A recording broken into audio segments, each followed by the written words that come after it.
역대상 29장 20절에서 25절 말씀입니다. 다윗이 온 회중에게 이르되 너희는 너희 하나님 여호와를 송축하라 하매 회중이 그의 조상들의 하나님 여호와를 송축하고 머리를 숙여 여호와와 왕에게 절하고 이튿날 여호와께 제사를 드리고 또 여호와께 번제를 드리니 수송아지가 1000마리요 순양이 1000마리요 어린 양이 1000마리요 또 그 전제라.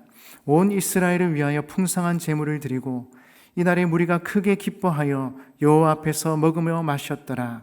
무리가 다윗의 아들 솔로몬을 다시 왕으로 삼아 기름을 부어 여호와께 돌려 주권자가 되게 하고 사독에게도 기름을 부어 제사장이 되게 하니라.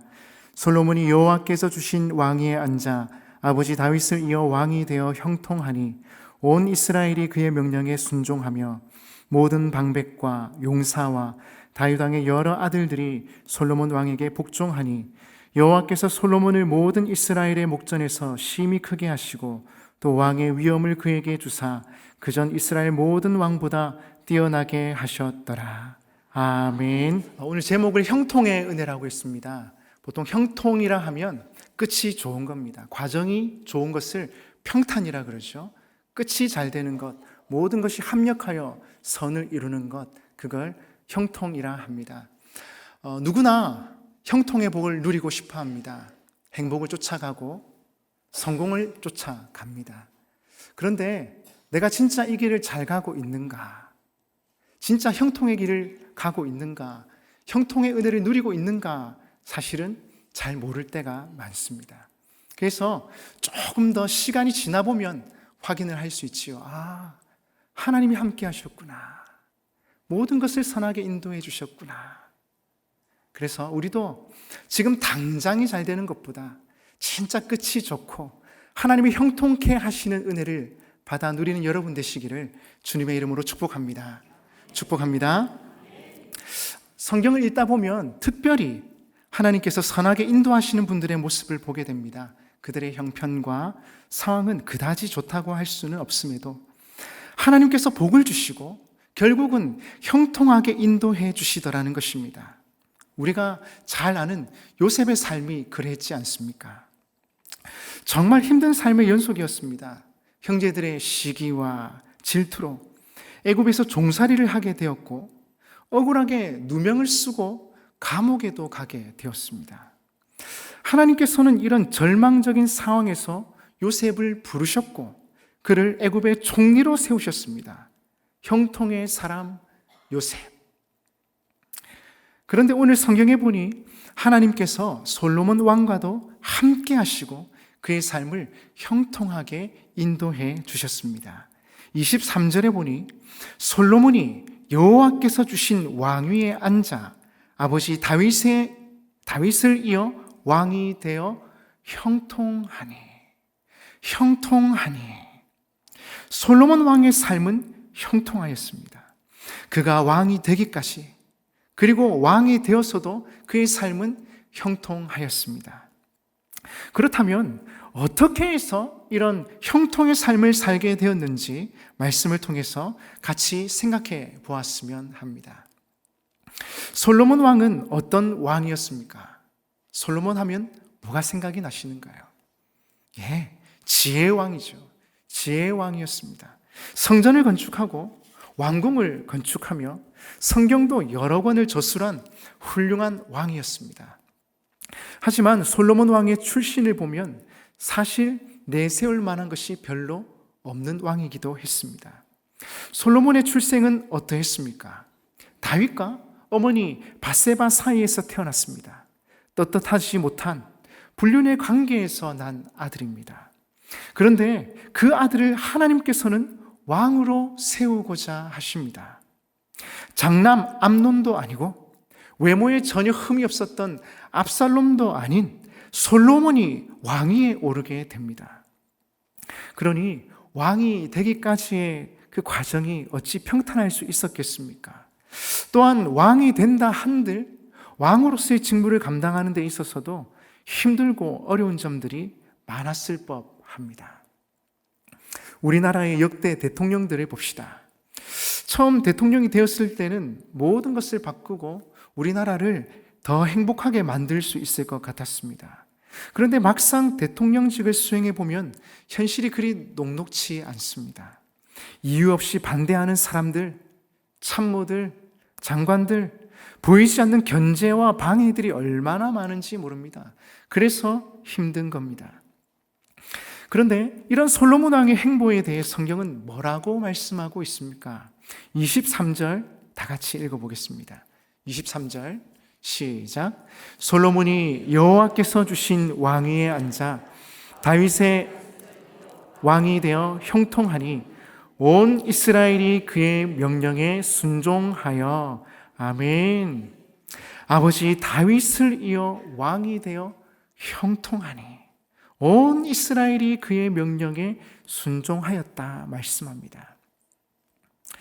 솔로몬이 아버지 다윗의 뒤를 이어 왕이 되었는데 형통했다 말씀합니다. 그뿐만이 아닙니다. 온 이스라엘이 그의 명령에 순종했습니다. 어떻게 해서 이런 일이 일어날 수 있었던 것입니까? 솔로몬의 앞은 힘들고 험난한 일들로 가득할 것만 같았는데 그의 삶은 형통의 은혜로 가득했습니다. 이런 그의 삶의 축복은 어디서 기인한 것이며 어떻게 해서 이런 축복을 누리게 된 것일까요? 오늘 본문의 말씀을 통해서 그 은혜를 함께 누리시기를 원합니다. 그리하여 아무리 힘들고 어려운 상황이라 하더라도 형통의 은혜를 누리는 여러분 되시기를 주님의 이름으로 축복합니다. 축복합니다. 첫째로 솔로몬이 형통의 은혜를 누릴 수 있었던 것은 하나님의 마음에 합했던 아버지의 믿음의 유산이 있었기 때문입니다. 아버지의 유산, 돈, 명예? 아니요. 아버지의 권세, 아버지의 백? 아니요. 아버지의 믿음의 유산이 있었기에 그의 삶이 형통할 수 있었습니다. 기도하는 부모의 자녀는 망하는 법이 없다고 하지 않습니까? 자녀들에게 무엇을 물려줄 것인가? 다윗은 다른 것들보다 우선하여서 믿음의 유산을 물려주려 했습니다. 19절은 그 아들 솔로몬을 위해 드린 다윗의 기도입니다. 19절 다 같이 읽어보겠습니다. 시작. 또 내 아들 솔로몬에게 정성된 마음을 주사 이 모든 일을 행하게 하시고 내가 위하여 준비한 것으로 성전을 건축하게 하옵소서 하였더라. 아멘. 다윗의 기도를 보면 주목할 점이 하나 있습니다. 그것은 무엇보다도 먼저 아들 솔로몬에게 정성된 마음을 주셔서 하나님의 계명과 법도와 율례를 지켜 이 모든 일을 행하게 해달라는 것입니다. 한마디로 솔로몬으로 하여금 하나님 앞에서 바른 마음, 정성된 마음으로 행하는 자가 되게 해달라는 기도입니다.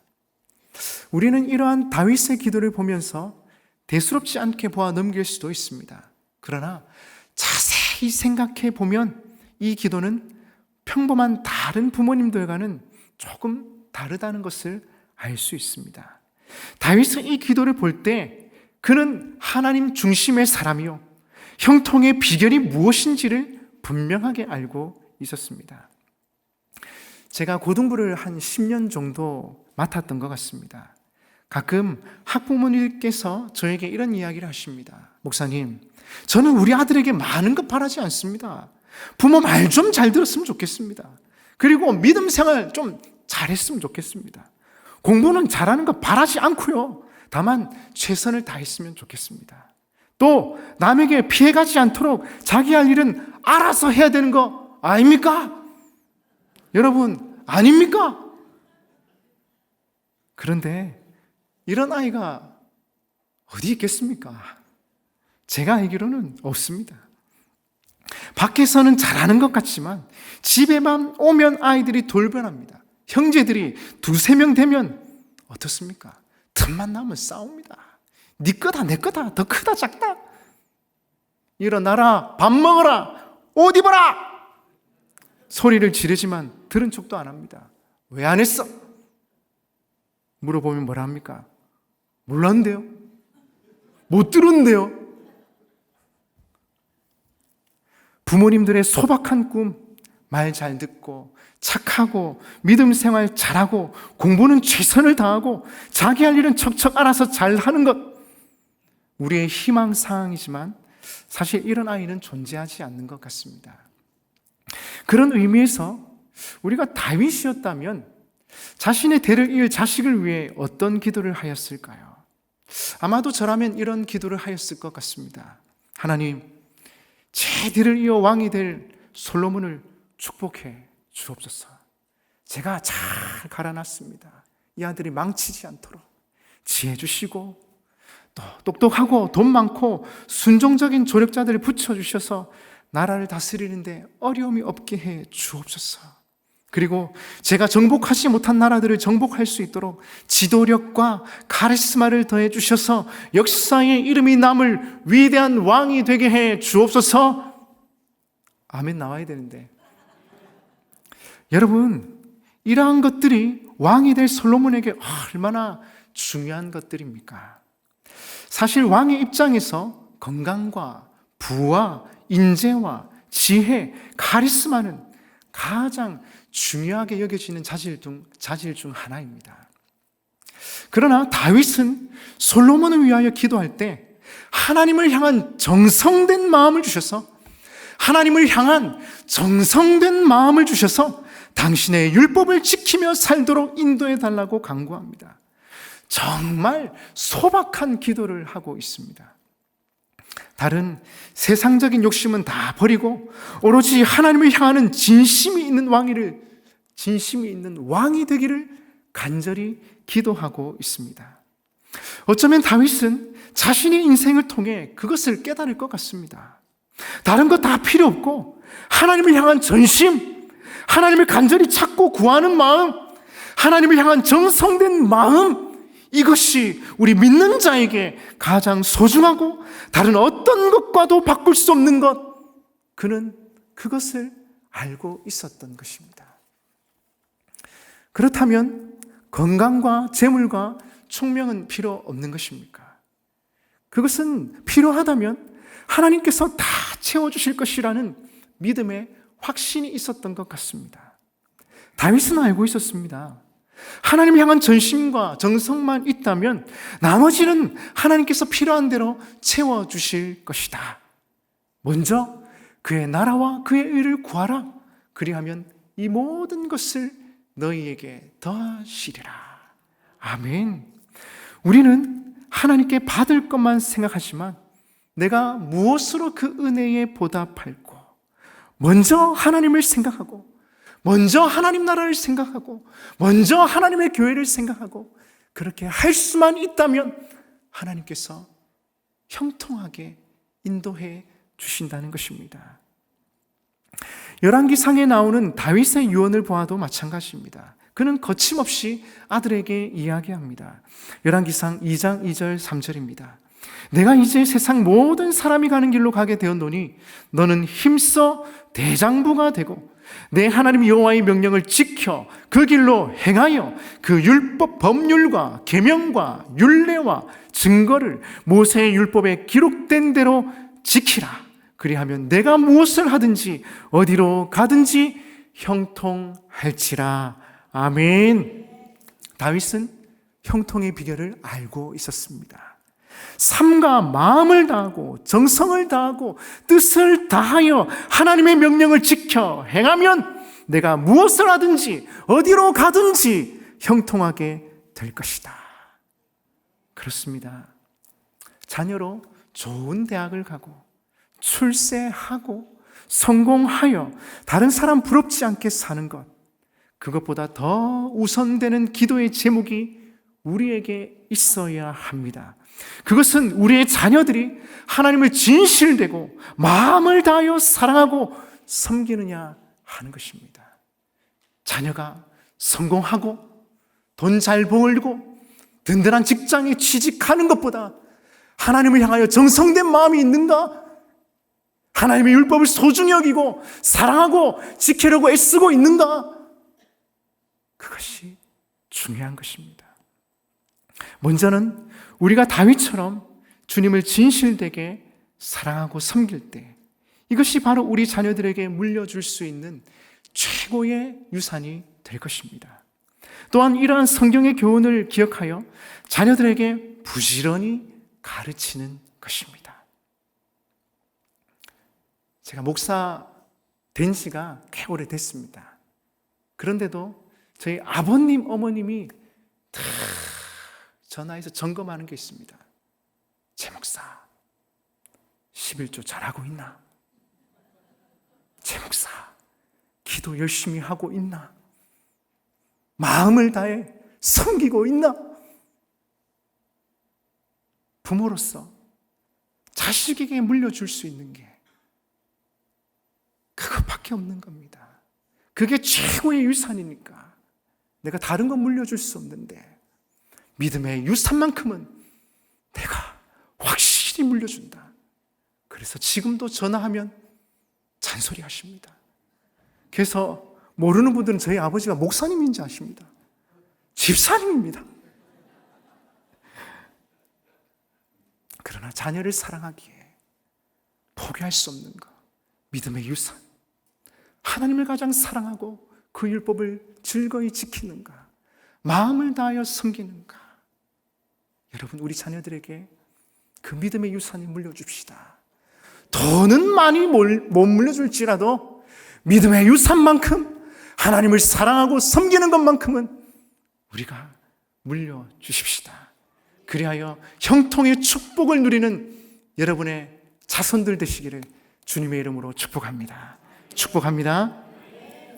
둘째로, 솔로몬이 형통의 은혜를 누릴 수 있었던 것은 온 이스라엘이 하나님을 중심으로 하나 되었기 때문입니다. 같이 한번 따라 하십시다. 하나님 중심으로 하나 되었기 때문입니다. 무엇을 중심으로요? 하나님 중심으로. 하나님 중심으로입니다. 성령의 교통하심으로 하나 되었기 때문에 솔로몬이 그 형통의 복을 누리게 된 것입니다. 역대상 28장과 29장은 다윗 왕이 하나님의 성전을 건축하기 위해 그 필요성을 설명하고 전 국민의 참여를 당부했더니 모든 사람이 이 일을 기쁘게 여기고 적극적으로 동참했다는 기록입니다.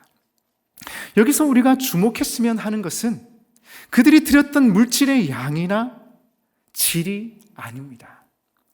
그보다 더 중요한 것은 그들이 하나님께 드렸던 태도였습니다. 그렇다면 다윗을 포함한 그들은 어떤 태도로 하나님께 물질을 드렸을까요? 첫째, 즐겁게 드렸습니다. 29장 6절입니다. 이에 모든 가문의 지도자들과 이스라엘 모든 지파의 지도자들과 천부장과 백부장과 왕의 사무관이 다 즐거이 드리되. 14절에 보시면 나와 내 백성이 무엇이기에 이처럼 즐거운 마음으로 드릴 힘이 있었나이까. 즐거이 드렸다고 말씀합니다. 아까워한 게 아니고요. 즐겁게 드렸습니다. 그렇다면 여러분, 무엇이 그렇게 즐거웠을까요? 하나님의 은혜에 감사해서 드릴 수 있다는 사실 자체가 기쁘고 즐겁고 감사했던 것입니다. 둘째로, 성심으로 자원하여 드렸습니다. 첫째는 즐겁게 드렸고요. 둘째는 성심으로 자원하여 드렸습니다. 29장 9절입니다. 같이 한번 읽어보겠습니다. 시작.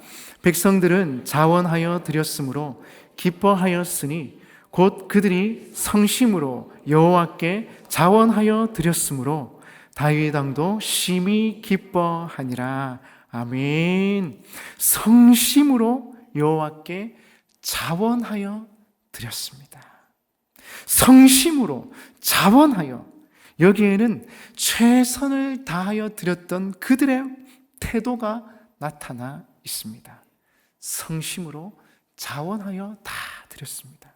셋째로, 정직한 마음으로 드렸습니다. 17절입니다. 나의 하나님이여, 주께서 마음을 감찰하시고 정직을 기뻐하시는 줄을 내가 아나이다. 내가 정직한 마음으로 이 모든 것을 즐거이 드렸사오며. 다윗은 우리 하나님께서 정직을 기뻐하시는 줄을 알고 정직한 마음으로 이 모든 것을 즐거이 드렸습니다. 넷째로 그들은 풍성하게 드렸습니다. 21절 다 같이 읽어보겠습니다. 시작. 이튿날 여호와께 제사를 드리고 또 여호와께 번제를 드리니 수송아지가 1000마리요 순양이 1000마리요 어린 양이 1000마리요 또 그 전제라. 온 이스라엘을 위하여 풍성한 제물을 드리고. 아멘. 그들은 풍성한 제물을 드렸다고 했습니다. 본문 21절에 보시면 번제 제물로 수송아지 1000마리, 순양 1000마리, 어린 양 1000마리. 아무도 안 놀라시는데 엄청난 양을 드렸습니다. 도합 3000마리의 짐승으로 번제를 드렸습니다. 그리고 22절에 보시면 이날에 무리가 크게 기뻐하여, 크게 아까워하여 아니고요, 크게 기뻐하여 라고 기록하고 있습니다. 하나님께 드림에 있어서 기쁨이 넘쳤고 제물은 풍성했습니다. 참으로 멋지고 감동적인 장면이 아닐 수 없습니다. 온 백성이 하나님의 은혜 가운데 하나 되어서 하나님께 드리기를 기뻐하고 찬양하는 모습을 볼 수 있습니다. 더 나아가 이들은 솔로몬 왕의 명령 앞에 순종하게 됩니다. 24절입니다. 모든 방백과 용사와 다윗 왕의 여러 아들들이 솔로몬 왕에게 복종하니, 모든 방백과 용사와 다윗 왕의 여러 아들들조차도 솔로몬 왕에게 복종하는 모습을 볼 수 있습니다. 이는 하나님의 권위 앞에 철저히 순종하며 하나 되는 모습입니다. 온 백성이 하나 되니까 일이 되는 겁니다. 형통해지는 겁니다. 온 백성이 함께 복을 받는 것이요. 여러분, 초대교회를 한번 생각해 보십시다. 사도행전 1장 14절에 보시면 더불어 마음을 같이하여 오로지 기도에 힘쓰더라. 예수님이 계시지 않고 여러 가지로 힘든 그 상황 속에서도 하나 되어 기도했더니 오순절 성령의 역사가 일어났습니다. 사도행전 2장 46절에도 날마다 마음을 같이하여 성전에 모이기를 힘쓰고 집에서 떡을 떼며 기쁨과 순전한 마음으로 음식을 먹고. 사도행전에서 계속 반복되는 구절 중 하나는 마음을 같이하여, 마음을 같이하여, 마음을 같이하여입니다. 나뉘어진 마음으로는 아무것도 할 수 없기 때문입니다. 하나 되기를 힘쓰는 공동체, 주님 주신 비전과 사명과 말씀으로 하나 되기를 힘쓰는 공동체, 이런 공동체에 하나님 주시는 놀라운 은혜와 역사가 일어나게 되는 줄 믿습니다. 믿습니다. 그런데 이것이 어찌 우리 힘으로 되겠습니까만, 기도하는 여러분들이 먼저 마음을 같이하여 모이기를 힘쓰고 기도하기를 힘쓰며 하나님 주시는 마음으로 섬겨주시기를 부탁드립니다. 그 마음과 마음이 이어지고 이어져서 하나 되는 교회가 될 것입니다. 교회가 더욱더 단단해지고 하나 되게 될 줄 믿습니다. 바라기는 조금 안 맞는 것 있겠지요. 저는 저희 아내와 결혼할 때 다 맞을 줄 알았습니다. 그런데 안 맞는 게 어찌 그리 많은지요. 다르더라고요. 하나 되기가 쉽지 않더라고요.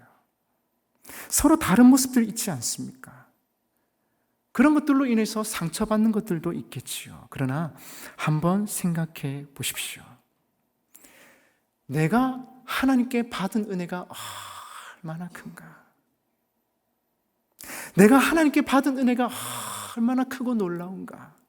하나님께서 우리의 모든 죄를 용서하시고 우리를 하나님의 자녀 삼아주셨는데 우리가 어찌 내 주장만 하고 있겠느냐는 것입니다. 주님의 몸된 교회를 위해서 내가 낮아지고, 내가 이해하고, 내가 양보하고, 내가 먼저 섬기고, 내가 먼저 기도하는 하나 되기 위한 몸부림이 있어야 되는 것입니다. 그리할 때 우리 교회에 더 큰 하나님의 은혜와 축복이, 형통의 은혜가 함께할 줄 믿습니다. 믿습니다. 먼저 섬기고, 먼저 양보하고, 먼저 사랑하고, 먼저 용서하는 여러분들을 통해서 하나 되는 하나님의 역사가, 형통케 하시는 하나님의 축복이 일어날 줄로 믿습니다. 말씀을 맺겠습니다. 솔로몬이 왕이 되기까지 힘든 과정들이 있었습니다. 하나님께서 이미 솔로몬을 내정하셨지만 왕이 된다 한들 앞길이 평탄해 보이지만은 않았습니다. 그러나 성경에 보니 솔로몬이 아버지 다윗을 이어 왕이 되었는데 형통했다 말씀합니다. 어떻게 이런 힘들고 어려운 상황 속에서도 형통의 은혜를 누릴 수 있었을까요? 첫째는 우리의 마음속에 다윗과 같이 자녀들에게 믿음의 유산을 물려주려는 다짐과 노력이 있어야 합니다. 내 자녀에게 무엇을 물려줄 것인가? 다윗이 솔로몬에게 믿음의 유산을 물려주었던 것처럼 우리 또한 우리 자녀들에게 이 믿음의 유산을 물려주는 것입니다. 하나님을 향하여 정성된 마음, 정성된 태도, 진실한 태도 물려주는 것입니다. 둘째로 하나 되기를 힘써 지켜야 합니다.